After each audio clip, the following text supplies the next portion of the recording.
Hello everyone, कैसे हैं आप लोग। I hope you all are fit and fine. तो कैसे चल रही है आप लोग की कैट की तैयारी? अच्छी चल रही है? ठीक है, तो उसमें कुछ हेल्प हम भी कर देते हैं। आज एक सेट हम डिस्कस कर रहे हैं। ये कैट का आया हुआ सेट है LRTI का। उस सेट को डिस्कस करने से पहले कुछ सीखते हैं आराम से, ठीक है। क्योंकि क्या होता है ना, सेट पे जब जाते हैं तो कुछ पॉइंट हमको समझ में ही नहीं आता है, तो सेट में अप्लाई ही नहीं हो पाता है। उससे पहले हम कुछ उस पॉइंट को समझते हैं, फिर हम उसको अप्लाई करेंगे उसमें, तो देखिए इजीली हो जाएगा, वो सेट बन जाएगा, ठीक है। अच्छा, आप ये बताओ, बचपन से हम लोग करते आ रहे हैं एडिशन, सब्सट्रैक्शन, मल्टीप्लिकेशन, ये सब करते आ रहे हैं ना, आ रहा है ना। तो सब्सट्रैक्शन जब करते हैं, एडिशन जब करते हैं, तो उसमें आपको पता है जो मतलब हम बचपन से करते आ रहे हैं, कैट उससे भी सेट बना देती है। हम लोग रटते हुए आ रहे हैं, ऐसे होगा, ये होगा, ये होगा, रट लेते हैं। लेकिन उसमें जो लॉजिक है उससे भी कैट क्वेश्चंस पूछ देते हैं। कैसे पूछते हैं? डिजिट के अकॉर्डिंग देखते हैं। देखिए, मान लीजिए जो कोई भी दो डिजिट हम लेते हैं, दो नंबर लेते हैं, डिजिट क्या, दो नंबर लेते हैं, ठीक है।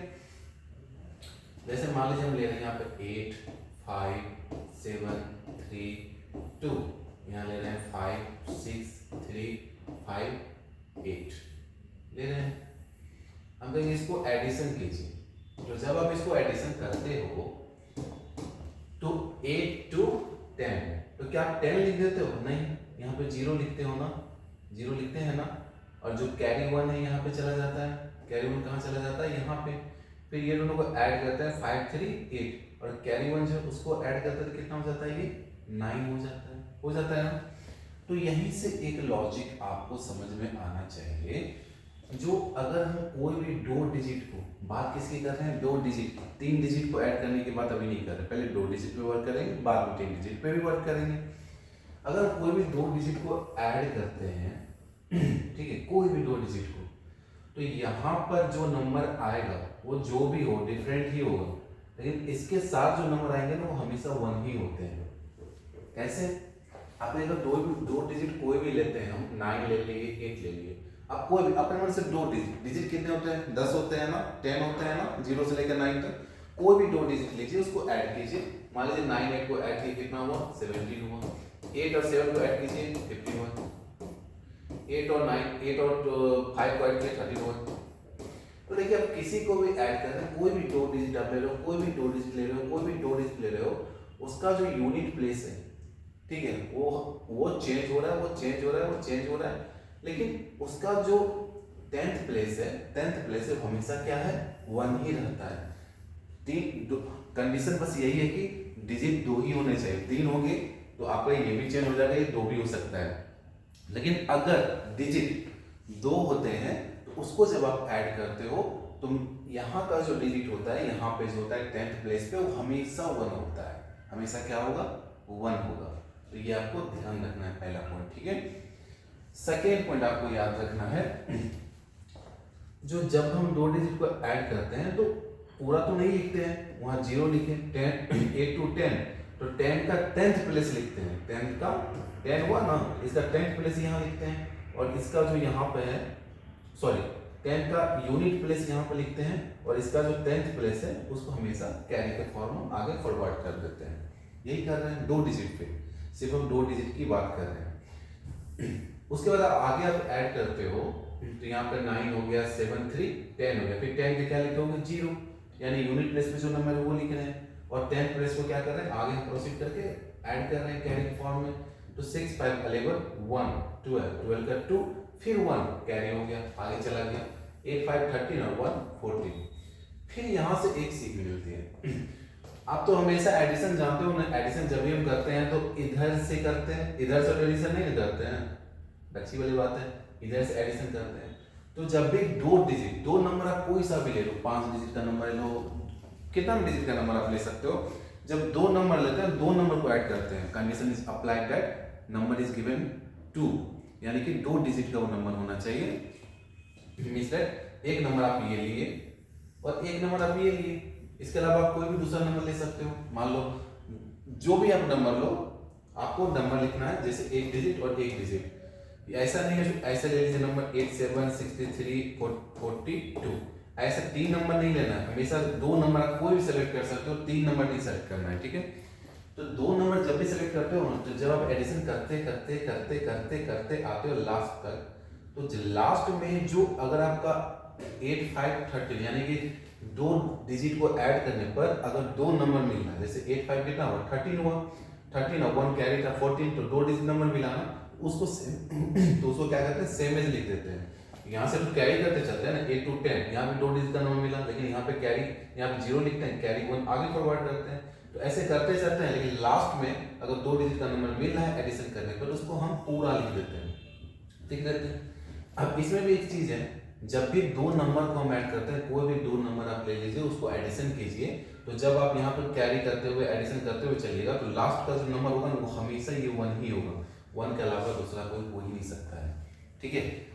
जब आप 2 डिजिट को ऐड कर रहे हो, तो 2 डिजिट को ऐड करने पर आपको एक नंबर 2 डिजिट का मिल रहा है, तो उसका जो लास्ट होता है वो हमेशा क्या होता है 1 होता है। कोई भी आप नंबर ट्राई कर सकते हो, ठीक है। थर्ड पॉइंट इतना तुम सीख गए। थर्ड पॉइंट क्या होता है, अगर हम 2 डिजिट सेम डिजिट को ऐड करें, तो 5 5 0 0, तो यही ये दोनों को अगर हम ऐड करते हैं तो 5 5 क्या होगा 10, 0 0 क्या होगा 0, तो 0 से 9 तक मेरे डिजिट होते हैं ना, तो उसमें से 2 डिजिट को जब हम ऐड करते हैं तो उसका जो यूनिट प्लेस है हमेशा 0 होता है यहाँ पे। यानी कि आपको पूछेगा बताओ ऐसे कौन से डिजिट हैं जिसको सेम डिजिट से अगर हम एडिशन कर दिए तो उसका यूनिट प्लेस 0 आएगा, कहेगा ऐसा 2 ही डिजिट है।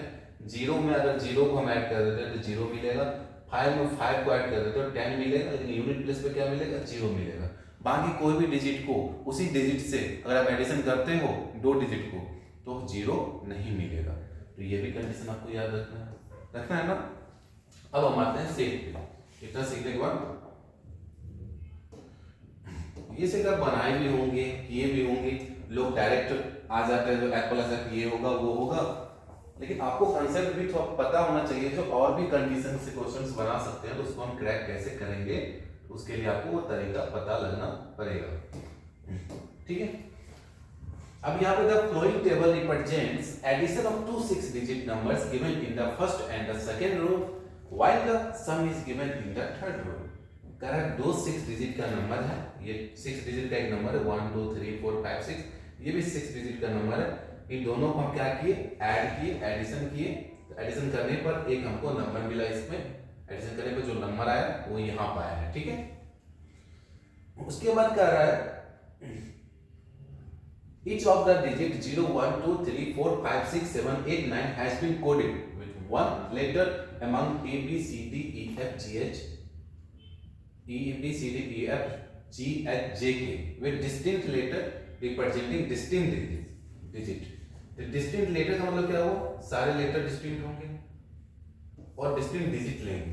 यानी कि अगर मान लीजिए डिस्टिंक्ट का मतलब डिफरेंट लेटर डिफरेंट डिजिट लेंगे, सेम लेटर सेम डिजिट नहीं ले सकते हैं। यानी कि मान लीजिए अगर A 5 ले लिया, ठीक है, तो कोई और 5 नहीं, कोई और लेटर 5 नहीं ले सकता है। A पे अगर H 0 ले लिया तो कोई और लेटर 0 नहीं ले सकते, यानी कि हर एक लेटर का डिफरेंट डिजिट होंगे, ठीक है। अब ऐसे भी देखो कितने यहाँ पे लेटर 1 2 3 4 5 6 7 8 9 10 लेटर है, 10 डिजिट है, तो सब एक एक डिजिट लेंगे, ठीक लेंगे ना, ठीक है। अब हमको एडिशन करना है।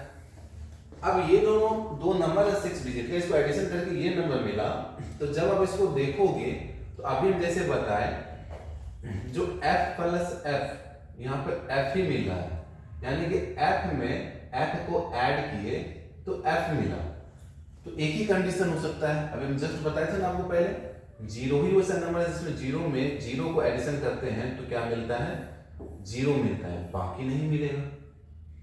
0 आने का 2 कंडीशन है, 5 में 5 को ऐड करते हैं तो 10 मिलेगा, यहाँ पे यूनिट प्लेस पर 0 आएगा। लेकिन यहाँ पे कह रहा है F में F को ऐड करने पर F ही मिलेगा, लेकिन यहाँ पे मान लेते हैं 5 में 5 को ऐड करने पर 5 ही मिलना चाहिए ना, लेकिन यहाँ पे F में F को ऐड करने पर F ही मिलेगा, तो एक ही कंडीशन होगा ये। इसके अलावा कोई भी 2 डिजिट को सेम डिजिट को अगर ऐड कर रहे हैं उसी से तो ऐड करने पर जो मिलेगा वो डिफरेंट मिलेगा इसके अलावा, क्योंकि इसको एडिशन करने पर सिर्फ आपको 0 मिलेगा। तो यहां से एक पॉइंट समझ में आया, यहां से हम कर सकते हैं ना, यहाँ पे जो यहाँ का जो नंबर होगा ये 0 होगा, यहाँ पे 0 होगा, तो यहाँ भी 0 होगा। क्लियर? अब यहाँ तो मेरा समझ में आ गया। तो आपको ये पता होना चाहिए जब हम ये कर लिए तो जहां भी f है वो सारे को हम 0 कर सकते हैं ना। ये तो पता लगे 0 है, ये 0 है, ये 0 है, तो जहां भी f है, यहाँ f है 0 कर दीजिए, यहाँ f है 0 कर दीजिए, और कहीं f है नहीं है तो बाकी सब ठीक है। तो एक तो पॉइंट हम पता लगा लिए, ठीक है। अब हम देखेंगे यहाँ 0 मिल गया है, यहाँ पे 0 मिल गया है। अब हम आते हैं एडिशन पे। अब आप देख रहे हो जो अच्छा दूसरा पॉइंट हम क्या सीखे थे, जो यहाँ पर एडिशन करते हुए चले थे, इधर से एडिशन हो रहा होगा, तो हम क्या कहते हैं जब भी एडिशन होता है तो ऐड करते हुए चलते हैं, कैरी जाएगा। मान लीजिए कैरी जा रहा है नहीं जा रहा है हमको नहीं पता है, या कैरी नहीं जा रहा है नहीं पता है, लेकिन यहाँ पर आप देख रहे हो ये बी और ए को दोनों को ऐड करने पे यहाँ 2 डिजिट का नंबर मिल गया ना। और हम क्या कहते हैं लास्ट में, अगर 2 डिजिट को ऐड करने पर एक 2 नंबर का डिजिट मिल रहा है, उसका हमेशा जो यहाँ पर जो लास्ट में जो आएगा वो क्या आएगा, 1 आएगा। बताए थे जस्ट पहले बताए थे ना। जैसे मान लीजिए 8 7 6 5 ऐड कीजिए तो 7 5 12 का 1 कैरी 1 चला गया इसके पास, 8 6 14 1 15 हो गया। तो यहाँ का डिजिट हमेशा लास्ट में क्या आ रहा है, 1। यानी 2 डिजिट को आप ऐड किए, 2 डिजिट का एक नंबर मिला, तो उसका हमेशा लास्ट वाला डिजिट क्या होगा, लास्ट इधर से लास्ट पे इधर से फर्स्ट पे वो क्या होगा, 1 होगा। तो बी और ए को ऐड करने पर 2 डिजिट का नंबर मिल रहा है ना। जब 2 डिजिट का नंबर मिला तब सीधा कर सकते हो यहाँ ए क्या होगा, 1 होगा। अब ए जब मेरा 1 होगा तो कहेगा ए 1 फिक्स हो गया, तो ए जहां भी है 1 1 1 1 1 हम पुट कर सकते हैं, इजीली पुट कर सकते हैं, आराम से है, बस कैलकुलेशन है आपको वो देखना है, ठीक है। अब देखिएगा f प्लस f 0 हो गया। अब यहां पर देख रहे हैं h प्लस h भी तो 0 है मेरे पास। अब तो f को हम 0 दे चुके हैं तो h को 0 नहीं दे सकते हैं। अगर f को 0 नहीं दिए रहते तो कहते हैं यहाँ पे 0 दे देते और ये 0 हो जाता है एडिशन करके। लेकिन f को आप 0 दे चुके हो तो इसको 0 नहीं दीजिएगा, और इन दोनों को ऐड करने पर यहाँ पर f का वैल्यू क्या आ रहा है, 0 आ रहा है। यहाँ पर सेम हो रहा था, f प्लस f तो f ही होना चाहिए, h प्लस h तो वो दूसरा होना चाहिए, क्या होना चाहिए, f होना चाहिए। तो अब 0 आने का क्या कंडीशन है, 0 आने का कंडीशन दो ही बताए थे, या तो 0 प्लस 0 को ऐड करेंगे 0 आएगा, या 5 और 5 को ऐड करेंगे तो 0 आएगा। तो ये वाला पॉइंट तो नहीं ले सकते क्योंकि f को हम ऑलरेडी दे चुके हैं, तो यही वाला लेना पड़ेगा। तो ये वाला लेने का मतलब है जो f आपका 0 आया, यानी कि h कितना रहा होगा 5, ये भी कितना रहा होगा 5, तो 5 5 10 का 0 यहाँ लिखे होंगे और 1 कैरी यहाँ फॉरवर्ड कर दिए होंगे, तभी तो हुआ होगा। एडिशन ही हो रहा है, बस ध्यान रखना कैसे हो रहा है। अब यहाँ पर आपको दिख रहा है जो ओके सर लास्ट में जो नंबर मिला, यहाँ कितना मिला, यहाँ पर आपको नंबर मिला, कितना मिला 11 मिला है ना, 1 1 11। तो 11 कैसे आएगा, 1 यहाँ पर है ना, 1 यहाँ पर है तो 1 1 2 हो गया, 2 हो गया, यानी b का वैल्यू क्या रखना पड़ेगा, 9 ही रखना पड़ेगा, क्योंकि 9 1 10 और 1 11, तो 9 1 10 और 1 11, तो यहाँ पर 11 लिख दिए हम। क्लियर, हर एक पॉइंट को क्लियर करना है जैसे हो रहा है। सारा वैल्यू मिल चुका है, बस हमको g k और j, ये 3 वैल्यू अभी तक हमको नहीं मिला है, g k और j, यहाँ लिख देते हैं g k और j। अब देखो g और k का सम यहाँ पे कितना हो रहा है 1 आने का कंडीशन क्या है, पहला तो कंडीशन ये 1 रख दें, इसको 0 रख दें तो 1 प्लस 0 1 आएगा, या 0 रख दें इसको 1 रख दें तो वो 0 प्लस 1 1 आ जाएगा। लेकिन ना तो इसको 0 रख सकते हैं ना तो 1 रख सकते हैं, क्यों, क्योंकि 0 और 1 ऑलरेडी हम गिवन है, दे चुके हैं, तो दोबारा रिपीट नहीं कर सकते दोबारा रिपीट। तो आपको पता है जो यहाँ पे अगर 1 आ रहा है तो a का वैल्यू हर जगह पे 1 है। अब हमको g j और k में हमको मालूम करना है। देखिए यहाँ पर g है, यहाँ पे g है ना, यहाँ k है, तो यहाँ पर दोनों पे जगह पे g है, तो इस दोनों को एक रिलेशन स्टैब्लिश करना है। तो आप यहाँ पर देखिए 1 plus 0, a plus f equal to c हो रहा है, a और f का वैल्यू पता है तो 1 प्लस 0 क्या कहेगा, 1 प्लस 0 1 होगा सर। लेकिन 1 यहाँ पे नहीं हो सकता है, क्यों, क्योंकि 1 तो ऑलरेडी अब a को दे चुके हैं ना। इसका मतलब एक चीज समझ में आया, अगर 1 यहाँ नहीं होगा तो इसका मतलब ये दोनों का सम हम जब किए होंगे तो यहाँ पर 11 हुआ होगा, जिसका 1 यहाँ लिखे होंगे और 1 को आगे कैरी किए होंगे और 1 और 1 यहाँ पे 2 हो गया होगा। एक ही कंडीशन हो सकता है, समझे, क्योंकि 1 प्लस 0 नॉर्मली 1 होना चाहिए, तो 1 होगा। पहले तो नहीं सोचेंगे ना 1 प्लस 0 1, लेकिन 1 अगर सी को दे रहे हैं तो ए तो 1 ऑलरेडी गिवन है, तो हम सी को 1 नहीं दे सकते। तो अब क्या कंडीशन होगा, अब ये नहीं हो सकता है कि ये क्या कर सकता है, इसके पास एक कैरी हो सकता है ना, तो कैरी करने के लिए g प्लस k का सम कितना होना चाहिए था, g प्लस k का सम 11 होना चाहिए था। कहिए सर 11 ही क्यों, 12 क्यों नहीं, क्योंकि भाई g और k का सम 11 हुआ होगा तभी तो यहाँ 1 लिखे होंगे और कैरी 1 गया होगा। अगर यहाँ पे 12 हो गया होगा दोनों का सम तो यहाँ 2 होना चाहिए ना, तो कैरी 1 जाएगा। लेकिन यहाँ पर अगर 1 है और कैरी 1 पे जाना है तो लास्ट में हम किसी नंबर को ऐड करते हैं, 8 और 9 को ऐड किया तो यहाँ 17 लिखते हैं ना, तो इसको लिखते हैं और ये आगे प्रोसीड होता है। तो यहाँ पर अगर हम g प्लस k को ऐड किए होंगे तो 1 लिखे होंगे और 1 आगे कैरी किए होंगे, इसका मतलब क्या है, g प्लस k का सम 11 हुआ होगा। तो g प्लस k का सम 11 हुआ है तो 11 का 1 यहाँ लिखे, 1 कैरी किए, कैरी इसीलिए किए क्योंकि 1 प्लस 0 1 होना चाहिए जो कंडीशन को ब्रेक कर देगी, क्योंकि 1 ऑलरेडी गिवन है। तो अब दूसरा कंडीशन है कि इधर से हमको कैरी लेना पड़ेगा, कैरी लेने के लिए अगर यहाँ 1 है तो इन दोनों का सम 11 होना चाहिए, 11 का 1 लिखे 1 कैरी कर दिया और c का वैल्यू 1 प्लस 1 2 हो गया। अब यहाँ पर हमको मिल गया है a का f का ये सारा वैल्यू हमको गिवन है, बस हमको g k और j चाहिए, तो यानी कि आपको पता चल गया g और k का सम कितना होगा 11 होगा। तो g और k का 11 कैसे कैसे आ सकता है, कहिएगा सर 11 आने का जो पॉसिबिलिटी है कैसे आ सकता है, सब कुछ भूल जाते हैं, देखते हैं 11 कैसे आएगा। 2 9 आ सकता है, 9 2 आ सकता है, 3 8 आ सकता है, 8 3 आ सकता है, 7 4 आ सकता है, 4 7 आ सकता है, 6 5 आ सकता है, 5 6 आ सकता है, यही आ सकता है ना। फिर कहिएगा ठीक है, अब चेक करते हैं 2 9, क्या यहाँ पर 2 9 दिख रहा है, हाँ 9 तो दिख रहा है सर, तो 9 तो इसको दे नहीं सकते, ये दोनों रिजेक्ट। 3 8 कहीं दिख रहा है सर, 3 8 तो नहीं दिख रहा है अभी फिलहाल, नहीं दिख रहा है, ये हो सकता है, ये भी हो सकता है ना, क्योंकि 3 8 अभी आपको नहीं दिख रहा है। 7 4 क्या दिख रहा है, 7 4 पूरा नहीं, तो ये भी हो सकता है। क्या 4 7 आपको दिख रहा है, नहीं इसमें नहीं दिख रहा, तो ये भी हो सकता है, पॉसिबिलिटी है। 6 5 तो 5 तो दिख गया ना, 5 दिख गया तो ये केस खत्म हो गए मेरे, खत्म हो गए। यानी कहेगा मेरे पास जो केस बचे हैं, कौन कौन से केस बचे हैं, g k और j का।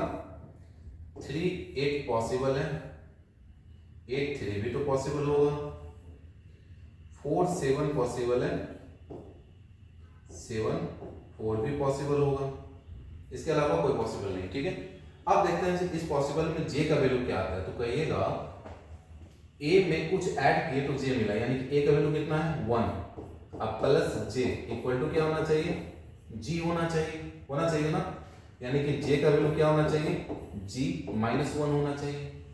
तो g -1 यानी j का वैल्यू g -1, यानी कि g में -1 करेंगे, 3 में -1 करेंगे कितना आएगा 2, 8 में -1 करेंगे तो 7, 4 -1 करेंगे 3, 7 में -1 करेंगे तो 6, ये होगा।